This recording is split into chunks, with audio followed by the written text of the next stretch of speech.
जय हिंद मेरे साथी, स्वागत करता हूं एक बार फिर से। मैं राहुल रंजन आपको आपके इस चैनल इंडियन डिफेंडर में, जहां पे हम लोग पढ़ रहे हैं एक एक करके दिल्ली पुलिस तथा बीएसएससी के मैथ के सिलेबस को। और इसी क्रम में हमारा जो चैप्टर चल रहा है वो है अनुपात तथा समानुपात। और अब तक हम लोग 4 वीडियोज इस पे कर चुके हैं और ये होने वाला है आज का 5वां वीडियो तथा अंतिम वीडियो इस चैप्टर पे। कोशिश करेंगे, पूरा कोशिश करेंगे कि ये अंतिम वीडियो रहे। थोड़ा सा लेंदी हो सकता है वीडियो, 45-50 मिनट 1 घंटा तक भी जा सकता है, लेकिन कंटेंट बहुत प्योर देंगे फिर से आपको इस वीडियो में भी। तो कैसे हैं आप सब, एक बार मैं भी जानना चाहता हूं आपके बारे में और उम्मीद करते हैं कि बढ़िया होंगे और अपने पढ़ाई को भी बहुत बेहतरीन तरीके से कर रहे होंगे अपने तैयारी को। आज 5वां क्लास है और इसमें हम लोग करेंगे कुछ मिसलेनियस क्वेश्चंस। अब तक हम लोग बहुत ही डीप में अनुपात तथा समानुपात चैप्टर को खत्म किए हैं, अच्छे से पढ़े हैं। और अब जो कॉन्सेप्ट 1-2 क्वेश्चन जो बच गया है, जो बहुत रेयरली एग्जाम्स में पूछे जाते हैं, बहुत ट्रिकी होते हैं, उन सभी क्वेश्चन को आज के इस वीडियोज में हम देखने वाले हैं। और इसीलिए इस क्लास का नाम मैंने मिसलेनियस रखा है, जिसमें कि अलग अलग टाइप के क्वेश्चन आपको देखने को मिलेंगे। 1 से 2 क्वेश्चन हर टाइप पे मिल जाएंगे आपको। 2-3 टाइप आज हम लोग करेंगे। सबसे पहले हम लोग देखते हैं यहाँ पे नॉर्दर्न हेमिस्फीयर सदर्न हेमिस्फीयर अर्थ वाला जो क्वेश्चन बनता है रेशियो तथा प्रोपोर्शन चैप्टर से। होता क्या है कि अर्थ दिया होगा आपको और बोलेगा कि अर्थ पे लैंड और वाटर का ratio something is to something है। फिर बोलेगा कि नॉर्दर्न हेमिस्फीयर में जाने के बाद समथिंग इनटू समथिंग लैंड और वाटर का रेशियो है। तो आप बताइए कि सदर्न हेमिस्फीयर में लैंड और वाटर का रेशियो क्या होने वाला है। तो क्वेश्चन इस तरीके से भी पूछे जाते हैं। तो थोड़ा सा उस कॉन्सेप्ट को पहले मैं डिस्कस करना चाहूँगा ताकि आपको क्वेश्चन बनाने में सहूलियत मिले। आइए फिर थोड़ा समझते हैं अर्थ के नक्शा को। जितना ज्योग्राफी मुझे पता है उससे ज़्यादा हम लोग बात नहीं करेंगे, क्योंकि हम लोग यहाँ ज्योग्राफी नहीं, हम लोग मैथ पढ़ रहे हैं। लेकिन मैथ में ज्योग्राफी का थोड़ा सा यूज है, तो थोड़ा सा हम लोग ज्योग्राफी पढ़ लेते हैं। मान लेते हैं दोस्त कि ये अर्थ हुआ हमारा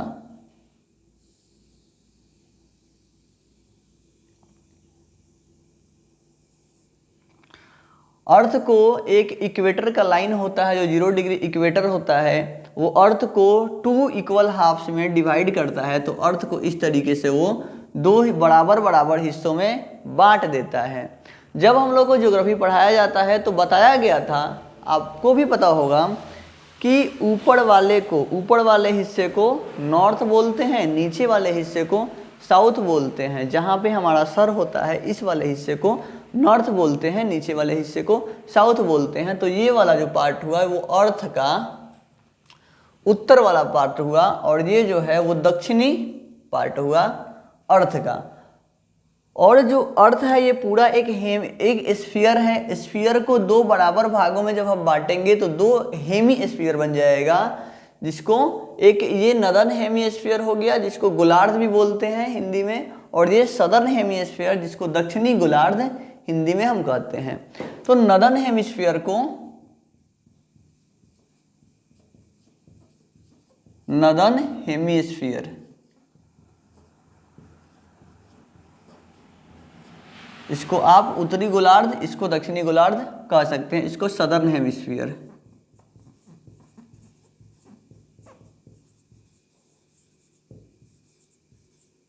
ये सदर्न हेमिस्फीयर, जिसको हम SH से डिनोट करेंगे क्वेश्चन बनाते समय, और इसको NH से डिनोट करेंगे क्वेश्चन बनाते समय। दोस्त जब क्वेश्चन में बोले कि अर्थ और नॉर्दर्न हेमिस्फीयर का रेशियो क्या होगा, आपसे सिंपल अगर पूछ दे कि नॉर्दर्न हेमिस्फीयर और सदर्न हेमिस्फीयर का रेशियो क्या होगा, तो वो होगा 1:1, क्योंकि ये दोनों इक्वल होते हैं। ये जो 0 डिग्री का इक्वेटर लाइन है ये इसको इक्वल भाग में बांटता है। एक लेटीट्यूड है 0 डिग्री का, जिसको इक्वेटर नाम दिया जाता है, और ये अर्थ को इक्वल भाग में बांटता है। तो जितना नॉर्दर्न हेमिस्फीयर उतना सदर्न हेमिस्फीयर, दोनों का रेशियो 1:1। लेकिन जब बोल दे कि इस अर्थ का रेशियो और सदर्न हेमिस्फीयर का रेशियो क्या होगा, तो अर्थ कितना होगा नॉर्दर्न और सदर्न मिला के, तो एक ये है एक ये है, दोनों मिला के 2 यूनिट हो गया। तो अगर बोल दे अर्थ अपॉन नॉर्दर्न हेमिस्फीयर का रेशियो 2:1 होगा, इसी तरीके से अर्थ और सदर्न हेमिस्फीयर का रेशियो भी 2:1 होगा। हमसे नॉर्दर्न हेमिस्फीयर तथा सदर्न हेमिस्फीयर का रेशियो बोल दे तो 1:1 होगा।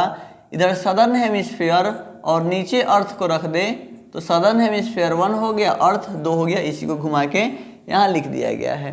तो ये था इस क्वेश्चन से रिलेटेड कॉन्सेप्ट, जिसको आप अपने माइंड में सेट कर लीजिए। आप अपने नोटबुक अगर लेके पढ़ने बैठे हैं तो नोटबुक में नोट कर लीजिए। और अब हम बड़ी बारीकी से इस क्वेश्चन को देखेंगे और देखेंगे क्या कॉन्सेप्ट छिपा होता है उसमें और कैसे हैंडल करते हैं उस क्वेश्चन को। आइए आगे देखते हैं। दोस्त ये 2 क्वेश्चन अब मैं लाया हूँ जो अभी भी 1 मिनट पहले हम लोग जो कॉन्सेप्ट देखे थे उत्तरी गोलार्ध तथा दक्षिणी गोलार्ध के और पृथ्वी के रेस्पेक्ट में उनका रेशियो, उसी पे ये 2 क्वेश्चन हैं और इसके थ्रू हम लोग कॉन्सेप्ट को और मजबूत करेंगे और सीखेंगे कि कॉन्सेप्ट तो आ गया लेकिन उस कॉन्सेप्ट को अप्लाई कैसे करते हैं। तो आइए इस क्वेश्चन के माध्यम से हम सीखते हैं। इसमें दिया गया है कि संपूर्ण पृथ्वी पर थल और जल का अनुपात 1:2 है। यदि उत्तरी गोलार्ध में यह अनुपात 2:3 है तो दक्षिणी गोलार्ध में थल और जल का अनुपात कितना होगा। बहुत ही सिंपल सा क्वेश्चन है, थोड़ा सा लॉजिक बस सीखना है आपको, थोड़ा सा कॉन्सेप्ट अप्लाई करना सीखना है। यहाँ अगर मैं यहाँ पे लिख देता हूँ लैंड, लैंड मतलब थल, और फिर यहाँ लिखता हूँ वाटर। यहाँ पे अर्थ के बारे में दिया है, अर्थ के पृथ्वी और उत्तरी गोलार्ध, तो यहाँ पे मैं अर्थ लिख देता हूँ और उत्तरी गोलार्ध को NH नदर्न हेमिस्फीयर लिख दे रहा मैं। इतना बात आपको समझ में आया होगा। अर्थ पे लैंड और वाटर का रेशियो 1:2 है, तो यहाँ 1 लिखें तो यहाँ पे 2 लिखेंगे। नदर्न हेमिस्फीयर में जब चलते हैं तो ये अनुपात 2:3 हो जाता है, तो यहाँ 2 होगा तो यहाँ 3 होगा। एक बात बताइए कि अगर इन दोनों को हम जोड़ते हैं लैंड और वाटर, अर्थ पूरे पृथ्वी पर कितना है तो क्या निकल के आता है, 3 है, 3 निकल के आता है।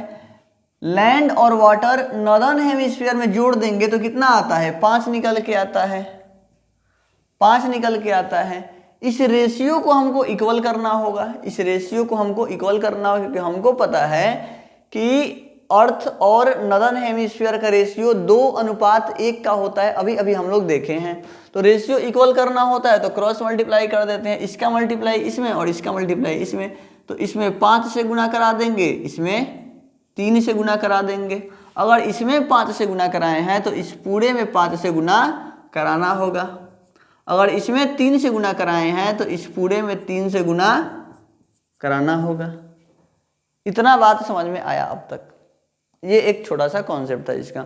अगला कॉन्सेप्ट के बारे में बात करते हैं कि हमको क्या पता है, हमको क्या पता है कि अर्थ और नदर्न हेमिस्फीयर बराबर तो नहीं हो सकते, 5 तिया 15, 5 तिया 15, तो 15 लैंड और वाटर अर्थ पे है और 15 हेमिस्फीयर नदर्न हेमिस्फीयर में है, ये तो पॉसिबल नहीं हो सकता। हमको पता है कि अर्थ और नदर्न हेमिस्फीयर का रेशियो 2:1 का होता है, तो यहाँ हम लिख देंगे अर्थ 2 होता है तो नदर्न हेमिस्फीयर 1 होता है। इसका मतलब कि इसमें 2 से गुना कराना होगा हमको, इसमें भी 2 से गुना कराना होगा हमको, और यहाँ भी 2 से गुना कराना होगा। इसमें 1 से गुना कराना होगा, ये वाला 1, इसमें 1 से गुना कराना होगा और इसमें 1 से गुना कराना होगा। अब देख लीजिए कि पूरा रेशियो जो है वो 5 तिया 15 दूनी के 30 और 5 तिया 15, मतलब 2:1 के रेशियो में हो गया। ये हमको करना था क्योंकि हम कॉन्सेप्ट में सीखे थे कि अर्थ और उत्तरी गोलार्ध का अनुपात 2:1 होता है, तो अब कर दिए। अब बात करते हैं कि पूरे पृथ्वी पर लैंड कितना है तो 10 यूनिट, वाटर कितना है तो 5 दूनी के 10 दूनी के 20 यूनिट, उत्तरी गोलार्ध में लैंड कितना है तो 6 यूनिट है और उत्तरी गोलार्ध में पानी कितना है तो 9 यूनिट है। एक बात बताइएगा मेरे साथी कि अगर पूरे पृथ्वी पर 10 भाग लैंड है, थल है, उसमें से अगर नॉर्थ तरफ हम लोग चलें, नॉर्थ तरफ मतलब उत्तरी गोलार्ध में हम लोग जाएं और उत्तरी गोलार्ध में अगर 6 भाग थल है तो दक्षिणी गोलार्ध में कितना भाग थल होगा, 4 भाग होगा, क्योंकि दोनों मिलाने के बाद ही तो 10 आया होगा ना। तो अगर 5 दूनी के 10 भाग लैंड है और 6 भाग लैंड जो है वो उत्तरी गोलार्ध में है तो दक्षिणी गोलार्ध में कितना होगा, तो 10 में से 6 घटा लेंगे तो 4 होगा। मतलब यहाँ पे सदर्न हेमिस्फीयर का रेशियो निकल के आ रहा है, ध्यान दीजिएगा। अगर पूरे पृथ्वी पर पानी 20 भाग है और उत्तरी गोलार्ध में 9 भाग पानी हो गया तो बाकी का जो पानी बचा वो दक्षिणी गोलार्ध में होगा। तो पूरा 20 और 20 में से 9 गया तो 11 हो गया। तो क्वेश्चन तो यही पूछा था ना कि दक्षिणी गोलार्ध में थल और जल का अनुपात क्या है, तो दक्षिणी गोलार्ध में थल और जल का अनुपात 4:11 है। बस इतना ही सिंपल था ये क्वेश्चन। एक क्वेश्चन और देखते हैं इस पे ताकि आपका कॉन्सेप्ट थोड़ा सा और मजबूत हो। आइए एक रिक्वेस्ट मैं और करूंगा आपसे कि इन सारे क्वेश्चन को जो आपको क्लास नोट्स मिलता है वहां से भी एक बार जरूर करें सारे क्वेश्चन को अपने कॉन्सेप्ट को बूस्ट करने के लिए। यहाँ भी दिया है कि उत्तरी तथा दक्षिणी गोलार्ध पर भूमि व जल का अनुपात, यहाँ उत्तरी और दक्षिणी गोलार्ध दिया है तो ये लिखे हम उत्तरी गोलार्ध और यहाँ पे हो गया दक्षिणी गोलार्ध। यहाँ पे लैंड लिख दिए और यहाँ पे वाटर लिख दिए। नॉर्दर्न हेमिस्फीयर उत्तरी गोलार्ध में थल और जल का अनुपात 2:7 है। दक्षिणी गोलार्ध में थल और जल का अनुपात 5:13 है। और हमको ये भी पता है कि उत्तरी गोलार्ध तथा दक्षिणी गोलार्ध का जो अनुपात होता है वो 1:1 का होता है, 1:1 का होता है। जैसे यहाँ पे 2:1 का था वैसे यहाँ पे 1:1 का होता है। आइए आगे बढ़ते हैं। हमको इन दोनों को जोड़ेंगे तो लैंड और वाटर, थल और जल मिलके 9 भाग बनाता है। इसी तरीके से दक्षिणी गोलार्ध में लैंड और वाटर मिलके 13 और 5 18 बनाते हैं। क्या इनका रेशियो 1:2 का होता है क्या? नहीं होता है, नहीं होता है। इनका अनुपात बराबर होता है। अगर बराबर करना है तो इस वाले में हमको 2 से गुना करना होगा, इस वाले में 1 से गुना करना होगा। इतना बात समझ में आ रहा होगा आपको। तो ये 2 से गुना इसमें भी हो जाएगा, यही 2 इसमें भी हो जाएगा और 1 से गुना इसमें होगा, फिर 1 से गुना इसमें होगा। अब ये अनुपात बराबर हो गया। बराबर क्यों किए? क्योंकि हमको कॉन्सेप्ट के चलते पता है, कॉन्सेप्ट जो हम लोग पढ़े थे कि उत्तरी गोलार्ध और दक्षिणी गोलार्ध का अनुपात 1:1 का होता है। तो 1:1 हमको करना था, इसीलिए ये गुणा करके दोनों को हम बराबर किए हैं। अब आगे बढ़ते हैं। यहाँ पे 1 लिखना कोई ज़रूरी नहीं है क्योंकि अनुपात 1 का होता है, कोई असर पड़ेगा नहीं। वैसे लिखना हो तो लिख लीजिए कि अनुपात इनका 1:1 का होता है। इसका मतलब कि इसमें भी आप 1 से गुना, इसमें भी आप 1 से गुना करा लीजिए। यहाँ भी 1 से गुना और यहाँ भी 1 से गुना। हमसे क्या पूछा गया है कि पूरे पृथ्वी पर भूमि और जल का अनुपात क्या है। दोस्त अगर 6 भाग जमीन है, थल है उत्तरी गोलार्ध में और 4 भाग थल है दक्षिणी गोलार्ध में, तो पूरे पृथ्वी पर थल क्या है, तो 6 और 4 10 हो जाएगा। जोड़ देंगे दोनों को। इसी तरीके से अगर पानी का बात हो तो उत्तरी गोलार्ध में अगर 4 भाग पानी है, दक्षिणी गोलार्ध में 6 भाग पानी है, तो पूरे पृथ्वी पर कितना पानी है, तो 6 और 4 को जोड़ देंगे 10 भाग पानी है। तो इस तरीके से जोड़ना होगा। यहाँ पे आपको समझ में यही आता है। तो देखते हैं आगे। कहता है कि पूरे पृथ्वी पर भूमि और जल का अनुपात, मतलब कि अब हमको निकालना है कि पूरे अर्थ पर कितना पानी होगा और कितना लैंड होगा। तो लैंड कितना होगा, 2 दूनी के 4, 5 एकम 5, 5 और 4 9 भाग।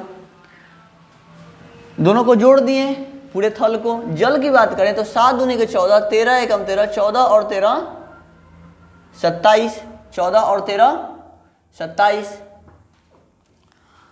अब बात करते हैं कि ये तो कट सकता है अभी, तो 9 तिया 27।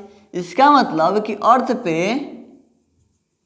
लैंड रेशियो वाटर जो मिला हमको वो 1:3 मिला और ये सही जवाब होगा इस क्वेश्चन का। और अब उम्मीद करते हैं कि बहुत बढ़िया से आपके दिमाग में ये फिट हो गया होगा कि इस तरह के क्वेश्चन को कैसे अटेम्प्ट करना है, कैसे बनाना है। आइए और क्वेश्चन देखते हैं और वैरायटी के हम लोग क्वेश्चन देखते हैं। मेरे भाई ये 2 अलग प्रकार के क्वेश्चन हैं। ये एलिगेशन मेथड से होंगे और मैं एलिगेशन मेथड आप लोगों को बता चुका हूँ शायद दूसरे लेक्चर में, और कुछ उसी तरह के क्वेश्चन हैं, लेकिन थोड़ा सा मतलब डिफरेंट टाइप कह सकते हैं इसको। बहुत ज़्यादा डिफरेंट तो नहीं है, तरीका वही लगने वाला है, लेकिन क्वेश्चन थोड़ा डिफरेंट है। तो आइए इसको भी हम सीखते हैं। इसमें कहा गया है कि एक आर्मी भर्ती की प्रक्रिया में चयनित और अचयनित अभ्यर्थियों का अनुपात 9:2 था। यदि 80 कम लोगों ने आवेदन किया होता और 20 कम चयनित होते तो चयनित तथा अचयनित का अनुपात 5:1 होता। कितने अभ्यर्थियों ने प्रक्रिया में आवेदन किया था? तो इस क्वेश्चन में हम देखते हैं कि चयनित जो सेलेक्टेड स्टूडेंट थे और जो सेलेक्ट नहीं हुए उनका अनुपात 9:2 था। इसका मतलब कि टोटल की अगर हम बात करें तो टोटल कितने होंगे? 11 होंगे। 9 और 2 जो चयनित हुए, जो चयनित नहीं हुए, दोनों को जोड़ देंगे तो टोटल बच्चे आ गए कि इतने लोगों ने आवेदन किए थे। और सेलेक्ट कितने हुए इसमें से? तो सेलेक्ट हुए 11 बच्चे।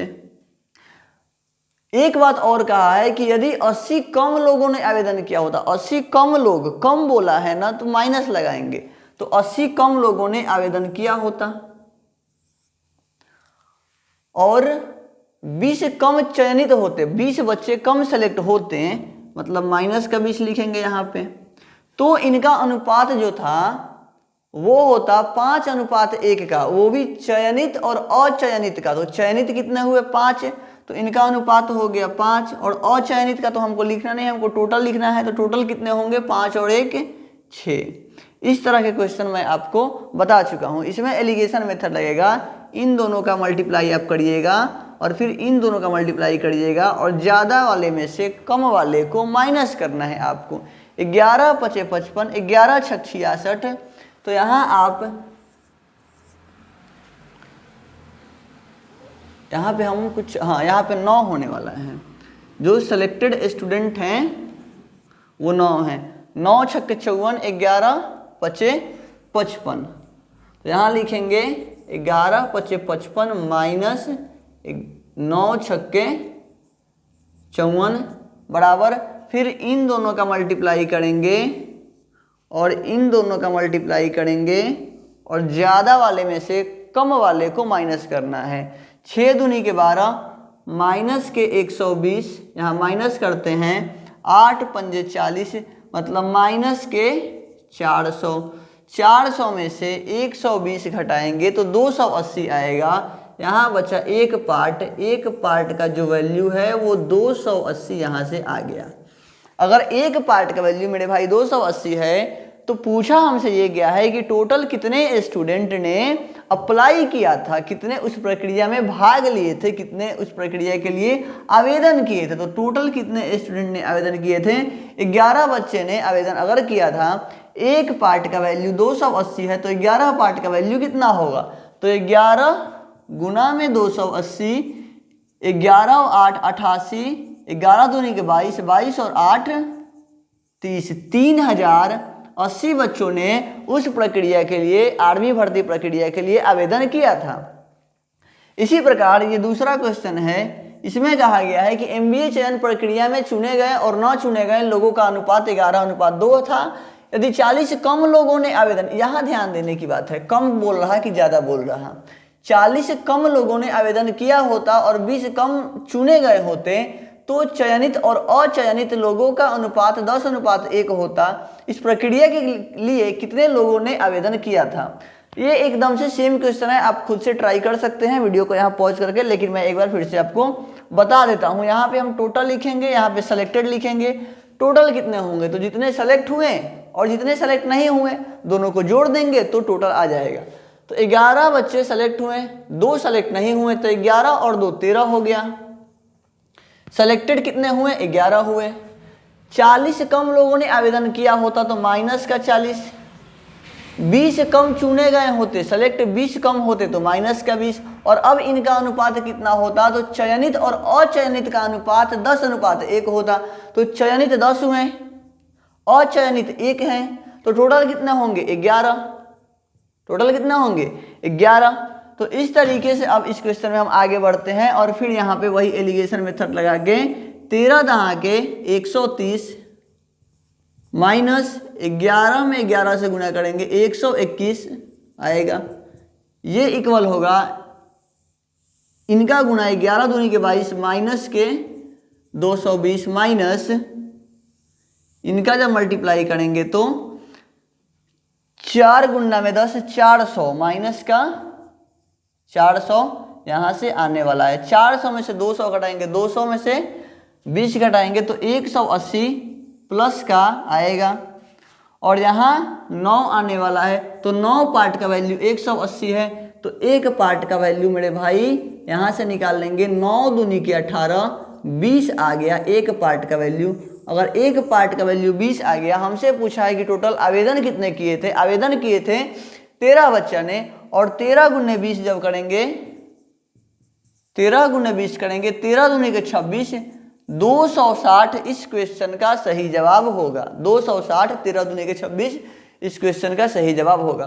तो यहाँ पे हम इस टाइप को भी देख लिए, यहाँ पे हम इस टाइप को भी देख लिए और इसी तरह के क्वेश्चन और करते हैं। इसका नाम ही है मिसलेनियस लेक्चर। तो इसमें बहुत सारे अलग अलग वैरायटी के क्वेश्चन आपको मिलेंगे और कंटेंट में अगर दम लग रहा हो, पढ़ाने का तरीका भी अच्छा लग रहा हो, वीडियो भी अच्छा लग रहा हो तो थम्स अप जरूर दीजिएगा वीडियो पे और सब्सक्राइब भी कर दीजिए चैनल को। दोस्त ये क्वेश्चन है सिपाही, कैप्टन और युद्ध का। इसमें दिया गया है कि युद्ध से पहले कैप्टन और सिपाहियों का अनुपात 2:7 था। युद्ध के दौरान 25 कैप्टन और 100 सिपाही शहीद हो गए तो कैप्टन और सिपाहियों का अनुपात अब नया वाला जो है वो 3:10 हो गया। तो युद्ध के बाद सिपाहियों की संख्या क्या है? जब युद्ध में 100 सिपाही शहीद हुए तो उसके बाद कितने सिपाही बचे ये निकालना है। तो सी से कैप्टन, एस से सिपाही लिखते हैं। इनका अनुपात 2 और 7 का था और बाद में इनका अनुपात 3 और 10 का हो गया। कब? जब 25 कैप्टन शहीद हो गए तो शहीद हो गए मतलब कम हो गए तो माइनस के 25। 100 सिपाही शहीद हो गए मतलब 100 सिपाही भी कम हो गए हैं तो माइनस के 100 लिखेंगे। इन दोनों का गुना कराएंगे 10 दूनी के 20, इनका गुना कराएंगे 7 के 21, 21 में से 20 घटा लेंगे और फिर इनका गुना होगा तो 25 दहा के 250 माइनस के और माइनस 100 तिया 300 माइनस के 300। तो एक पार्ट का जो वैल्यू यहाँ से आ रहा वो आ रहा 300 में से 250 गया 50। एक पार्ट का वैल्यू अगर 50 है तो युद्ध लड़ने के लिए कितने सिपाही आए थे? 7 सिपाही आए थे। तो एक पार्ट का वैल्यू 50 है तो 7 गुने 50 350 सैनिक युद्ध लड़ने के लिए आए थे। 100 सैनिक शहीद हो गए तो अब कितने बच गए? 250। ये इसका आंसर होगा। बढ़ते हैं अगले क्वेश्चन की तरफ। इसमें दिया है यदि x सीधे √y के रूप में बदलता है तो जब y बराबर 20.25 और x बराबर 18, जब x बराबर 7.2 तब y का वैल्यू कितना होगा? यहाँ से हम लोग पहले लिखते हैं कि x जो है वो कुछ इस तरीके से दिया गया है। x जो है वो कुछ इस तरीके से दिया गया है। यहाँ पे हम लिख सकते हैं कि x² इस तरीके से कुछ होगा डायरेक्टली प्रोपोर्शनल। फिर 1 और 2 के रेशियो में इसको हम डिवाइड कर लेते हैं। इसका मतलब ये हुआ कि x2 अपॉन x1 का स्क्वायर अपॉन x2 का स्क्वायर बराबर y1 अपॉन y2। यहाँ पे x1 और y1 हमको दिया गया है, इसको x1 मान लेते हैं, इसको y1 मान लेते हैं। फिर x2 भी दिया गया है, बस हमसे y2 पूछा गया है, हमसे y2 पूछा गया है। तो x1 की जगह पर 18 रख देते हैं। 18 का स्क्वायर बट्टा x2 भी दिया गया है 7.2 तो 7.2 का स्क्वायर बराबर y1 दिया गया है 20.25 और y2 हमसे पूछा गया है। तो ये हमको अब निकालना है। निकालते हैं। y2 का जो वैल्यू होगा वो 20.25 बट्टा में 18 का स्क्वायर 324 और ये इस तरफ आ गया, ये इस तरफ आ गया और ये जाके गुना कर लेगा तो हो जाएगा 7.2 गुना 7.2। यहाँ से डेसिमल वाले पार्ट को अब हम हटाएंगे और उसके बजाय 0 लगा देते हैं नीचे। तो इस डेसिमल को काट दिए तो नीचे 100 आ गया। इस डेसिमल को काट दिए तो नीचे 10 गुना में 10 आ गया। 18 से काटते हैं तो ये 18 बार में कट जाएगा। 18 चौक 72, फिर 18 चौक 72, फिर 4 से काटते हैं तो 25 बार में कट जाएगा तो 25 चौके 100, फिर 25 से इसको काटेंगे तो 25 अठे 200 और 2 और 5 बच गया 25, एकम 25। इसको भी हम काटेंगे तो 2 पचे 10, 2 दूनी के 4, यहाँ से आया 81 गुना 2, 2 एकम 2, 8 दूनी के 16, 162 बट्टा में 10 पचे 50। इसको सिंपली पहले 5 से भाग दे लेते हैं, कितना आता है। इसका आंसर जो होगा वो 5 तिया 15 और 1 16, 1 2 12, 5 दूनी के 10, 2 12, 2 0 20, 5 चौके 20। इसका आंसर जो होगा वो 3.24 आएगा। इसका मतलब हुआ कि जो y2 का वैल्यू था ये वाला, y2 का वैल्यू 3.24 आएगा। बढ़ते हैं अगले क्वेश्चन की तरफ। कुछ इसी तरह के और क्वेश्चन हम लोग करते रहते। साथ ही इस क्वेश्चन में कहा गया है कि 6060 रुपए को ए बी और सी के बीच इस प्रकार बांटा जाता है कि यदि ए के हिस्से में से 15 रुपये कम कर दिया जाए, बी के हिस्से में से 20 रुपये और सी के हिस्से में से 25 कम कर दिया जाए तो उनके हिस्सों का अनुपात 5:7:8 हो जाता है। तो सी की मूल हिस्सेदारी कितनी थी, सी को मेन पैसा कितना मिला था बिना कम किए हुए। तो चलिए देखते हैं इस क्वेश्चन को। 6060 रुपया वो पूरा अमाउंट है, इसी में से ए को भी मिला, इसी में से बी को भी मिला, इसी में से सी को भी मिला। ए को 15 रुपये कम मिला तो माइनस लगा दिए, बी को 20 रुपये कम मिला और सी को 25 रुपये कम मिला। टोटल जोड़ा जाएगी पूरा कितना कम कर लिया गया है तो देखते हैं। 20 20 40, 10 50 और 5 5 10 60, 60 रुपये कम मिला है। सबको जोड़ दिया जाए तो 60 रुपये कम मिला है। इसका मतलब कि 6060 रुपये बांटा ही नहीं गया है, 60 रुपया कम करके बांटा गया है। तो 60 रुपया कम कर लेंगे इसमें से, तो इसका मतलब हुआ कि 6000 रुपया को ही बांटा गया है, 60 रुपया उसमें से रख लिया गया। इतना बात समझ में आया होगा। जब इनके हिस्से में से इतना इतना कम कर लिया गया तो अनुपात हो गया 5:7:8। इसका मतलब कि 7 5 12, 12 और 8 20, 20 जो पार्ट है वो 6000 के बराबर है। 20 पार्ट जो है वो 6000 के बराबर है। तो एक पार्ट का वैल्यू मेरे भाई, एक पार्ट का वैल्यू 1 0 से 1 0, 2 3 6, 300 रुपया हो जाएगा। एक पार्ट का वैल्यू 300 रुपया है तो हमसे पूछा है कि सी का मूल हिस्सेदारी कितनी है। सी का अनुपात 8 वाला है, एक पार्ट का वैल्यू 300 है तो 8 पार्ट का वैल्यू 8 तरीके 2400 हो जाएगा। लेकिन ये पूछा है कि मूल हिस्सेदारी कितनी है, ये तो कम करने के बाद 2400 मिला है। मूल कितना हिस्सेदारी है तो 25 रुपया कम किया गया था, उसको इसमें जोड़ देंगे। तो जोड़ देंगे तो ये हो जाएगा 2425 रुपया। ये है सी का मूल हिस्सेदारी, ये है सी का मूल हिस्सेदारी। सी को इतना मिलना चाहिए था लेकिन 25 रुपया कम कर लिया गया है तो 2400 ही रुपया मिला, 2400 रुपया मिला।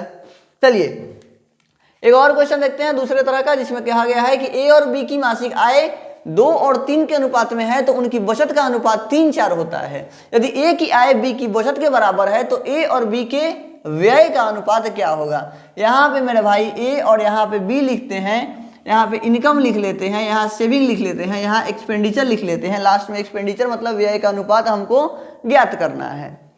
इनकम बोला गया है कि 2 और 3 है, ए का अगर 2 है तो बी का 3 है। तो सेविंग कितने का है, 3 और 4 का। बचत का अनुपात क्या है, 3 और 4 का। फिर हमसे कहा गया है कि यदि ए की आय बी की बचत के बराबर है, जो ए का इनकम है ना वो बी के सेविंग के बराबर है। बी का सेविंग कितना है 4, ए का बचत कितना है 2, लेकिन कहा गया है कि ये दोनों बराबर है। अगर बराबर है तो हमको इसमें 2 से गुना करके इसको भी 4 करना पड़ेगा, तब तो जाके ए का इनकम बी के बचत के बराबर होगा। अगर इसमें गुना किए हैं तो इसमें भी गुना करेंगे, रेशियो है, दोनों में गुना करेंगे। अब यहाँ से क्या समझ में आया कि 2 × 2 4 हो गया। तो ए का इनकम 4 था, ए ने 4 पार्ट कमाया, 3 पार्ट खर्चा किया, 3 पार्ट बचा लिया तो भाई 1 पार्ट खर्चा किया है। बी 3 दूनी के 6, 6 पार्ट कमाया है, 4 पार्ट बचाया है तो 2 पार्ट खर्चा कर दिया।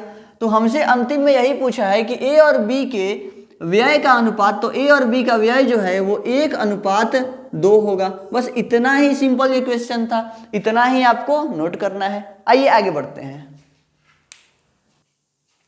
2 नए वैरायटी के फिर से क्वेश्चन लाए हैं। क्वेश्चन एक ही वैरायटी का है, उसी पे 2 क्वेश्चन हम लोग प्रैक्टिस करेंगे। और आइए देखते हैं क्वेश्चन को। मिश्र धातु मतलब एलोए। मिश्र धातु ए में एक्स और वाई ये 2 मेटल्स हैं। एक एलोए है ए, इसमें एक्स और वाई मेटल का जो अनुपात है वो 5:2 का है। और एक दूसरा एलोए है बी, उसमें मेटल्स एक्स और वाई का अनुपात 3:4 में दिया गया है। और फिर ए और बी एलोए को मिलाकर एक दूसरा एलोए बनाया जाता है जिसका नाम सी दिया गया है। और उसमें ए और बी का अनुपात 4:5 है। तो जब सी बन के तैयार हो जाएगा तो उस सी वाले मिश्र धातु एलोए में एक्स मेटल कितना % होगा, ये हमसे क्वेश्चन पूछा गया है। तो यहाँ पे हम लिख देते हैं एक्स और यहाँ पे लिख देते हैं वाई। यहाँ पे एलोए ए, यहाँ पे बी और यहाँ पे जो सी बनेगा वो आगे हम देखेंगे। पहले बात करते हैं कि एलोए ए में कितना एक्स है और कितना वाई है। तो 5 एक्स है और 2 वाई है, दोनों को जोड़ के 7 आ जाएगा। यहाँ तक कोई दिक्कत नहीं है, मतलब कि ए एलोए में एक्स और वाई 7 है।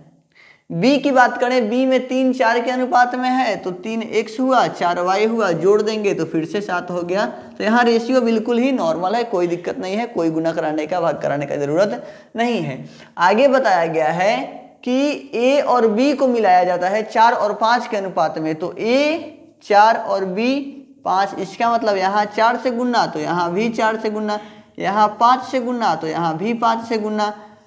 तो ये टोटल एक्स कितना हो गया, 5 चौके 20, 5 तिहाई 15, 4 दूनी के 8 और 5 चौके 20। अब एक्स पूरा मिल के सी में कितना आ गया, तो 20, 10, 30, 5, 35, मतलब सी में 35 भाग एक्स है और सी एलोए में 20 और 8 28 भाग मेटल वाई है। हमसे पूछा गया है कि यहाँ से भी कट जाएगा, ये 7 से कट जाएगा, 7 × 5 = 35, 7 चौक 28, 5 और 4 जोड़ के टोटल जो हो गया वो 9 भाग हो गया। टोटल इसका 9 हो गया। हमसे पूछा गया है एक्स कितना % है। तो एक्स 5 है, टोटल कितना है 9 है, परसेंट निकालना है तो 100 से गुना। तो यहाँ से जब हम करेंगे तो ये हो जाएगा 500/9, 500/9। इसको आगे लेके चलते हैं, 9 × 45 के 5 हासिल 5, 9 × 45 के 5 शेष 5 रहा और 5 0 50, 9 × 45 55.5/9% एक्स का वैल्यू आएगा। अगले क्वेश्चन को हम देखते हैं जिसमें दिया गया है कि 2 मिश्र धातु मतलब कि 2 एलोए हैं। मिश्र धातु मतलब 2 एलोए हैं और उनमें टीन और लोहे का अनुपात 1:2 है तथा 2:3 है।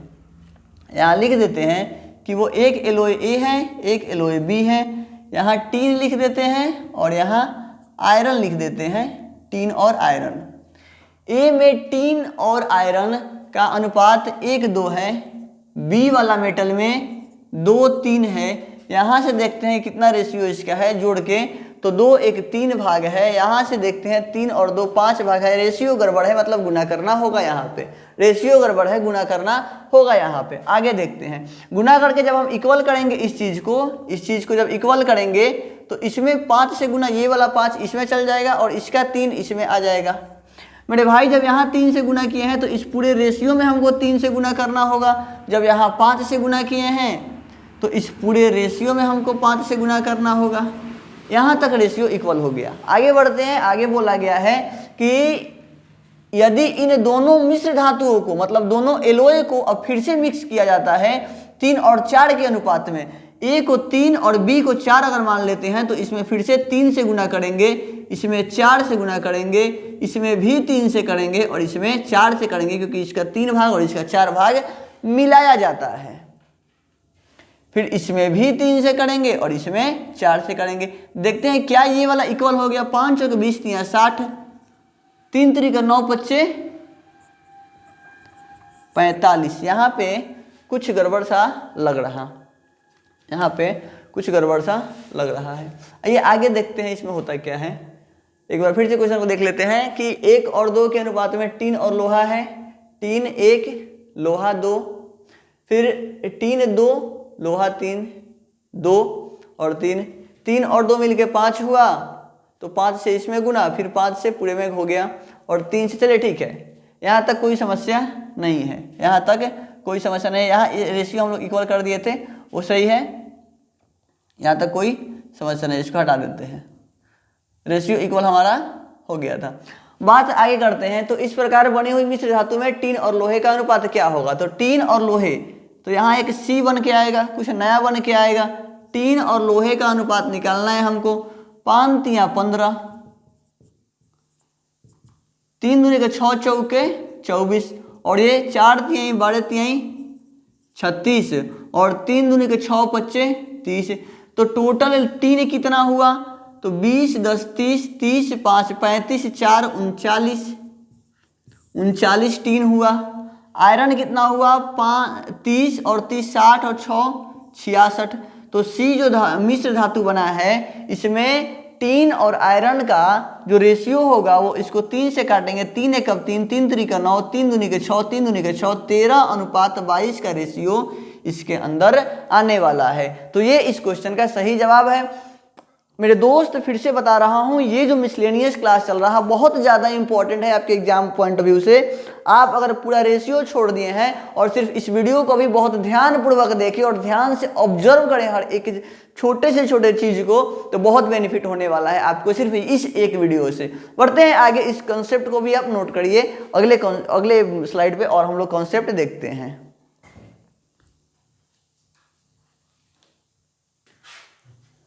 ये 2 नए क्वेश्चन फिर से लाया हूँ आपके लिए, और इस क्वेश्चन में कहा गया है कि 3 प्रयोगों में अम्ल व पानी का अनुपात 2:1 तथा 3:2 तथा 5:3 है। तीनों प्रयोगों की बराबर मात्रा मिलाकर एक मिश्रण बनाया जाता है। तो नए मिश्रण में अम्ल में पानी का अनुपात अम्ल व पानी का अनुपात क्या होगा? मान लेते हैं कि एक ए है, एक बी है और एक सी है। कहा गया है कि तीनों प्रयोगों की बराबर मात्रा मिलाकर एक मिश्रण बनाया जाता है। तीनों को मिला दिए। अगर यहाँ पे हम एसिड लिखते हैं, एसिड का मतलब अम्ल, और वाटर मीन्स जल, अम्ल व जल लिखा है, तो 2:1 पहले रेशियो है, 2 हुआ, यहाँ 1 हुआ, दोनों का योग 3 हुआ। यहाँ तक कोई समस्या नहीं मेरे भाई। 3:2 का अनुपात है, 3:2, तो इन दोनों का योग हुआ 5। फिर 5 और 3 कहा गया है, तो यहाँ 5 और यहाँ 3, और इन दोनों का योग हुआ 5 और 3 8।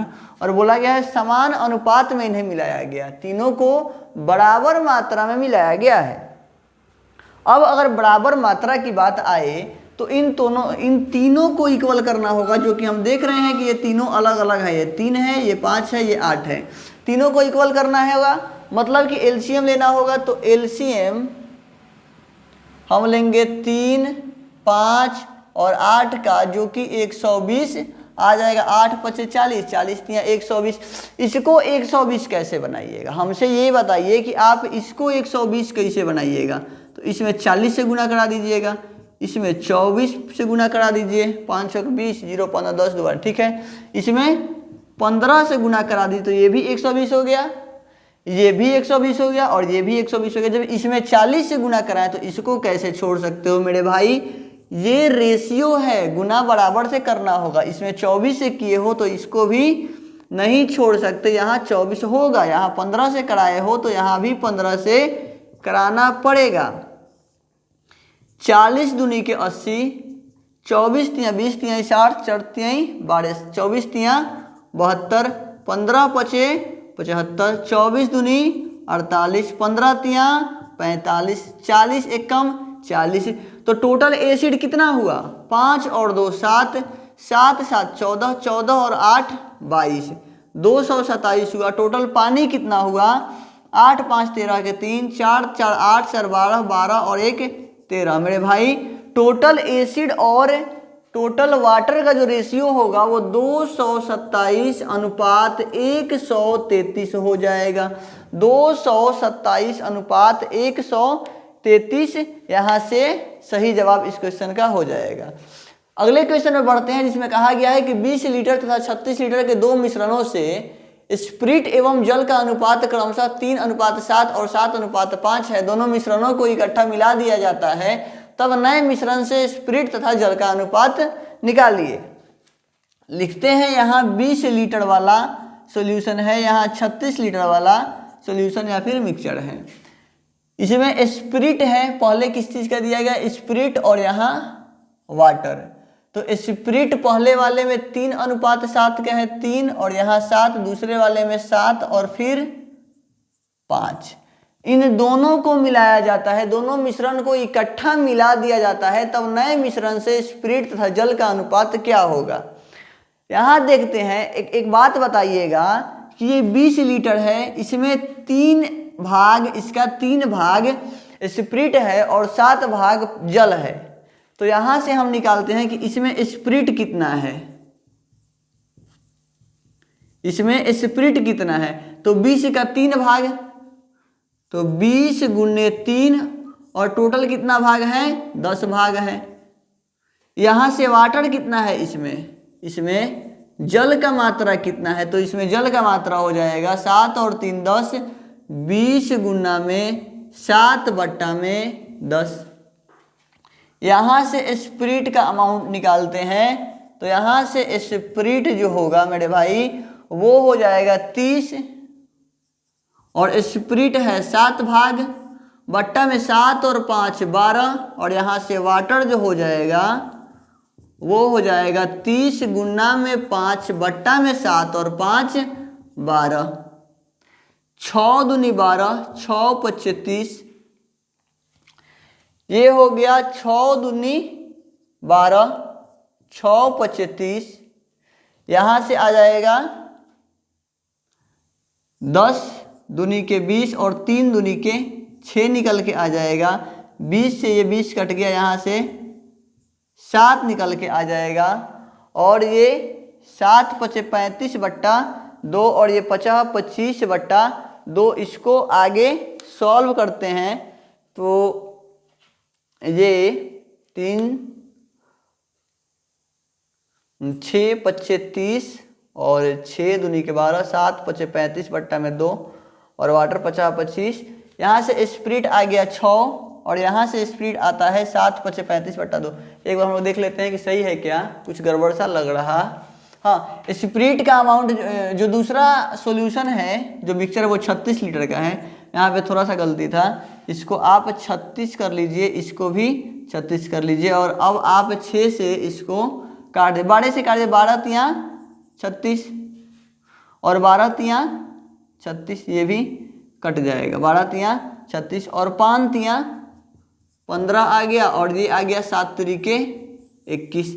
तो पूछा है अंतिम में आपसे कि मिश्रण में स्प्रिट और जल का अनुपात, तो टोटल स्प्रिट कितना हुआ, यहाँ पे 6 और यहाँ पे 21, यहाँ पे 6 और यहाँ पे 21, 21 और 6 27, तो ये हुआ स्प्रिट। फिर वाटर कितना हुआ, तो यहाँ पे 7 वाटर है और यहाँ पे 15 वाटर है, तो 15 और 7 हो गया 22।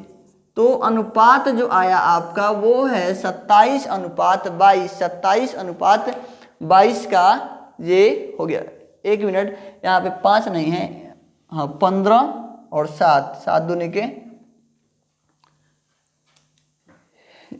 यहाँ पे इसमें वाटर का अमाउंट जो है, हाँ यहाँ पे 10 होने वाला है, यहाँ भी थोड़ा सा मिस्टेक है, यहाँ 10 होने वाला है, 10 दूनी के 20 और 7 दूनी के 14, यहाँ आ जाएगा 14 और 15 पानी को जोड़िएगा तो 10 20 9 29, ये हो जाएगा मेरे भाई 29। थोड़ा सा मिस्टेक यहाँ भी था, एक बार फिर से समझ लेते हैं इस क्वेश्चन को, थोड़ा सा एरर हो गया था। 20 लीटर पानी था, 20 लीटर का सॉल्यूशन था, यहाँ रख दिए, एक 36 लीटर का था उसको भी रख दिए।